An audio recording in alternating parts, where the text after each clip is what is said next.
அனைவருக்கும் காலை வணக்கம். என் பேர் ஜி மதுமிதா.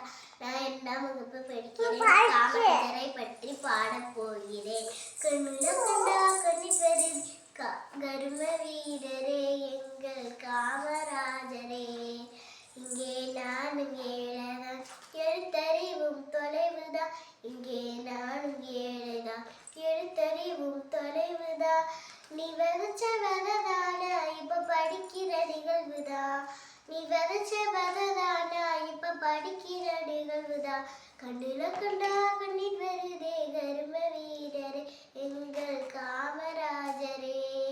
இங்கே நானும் ஏழைதான், எழுத்தறிவும்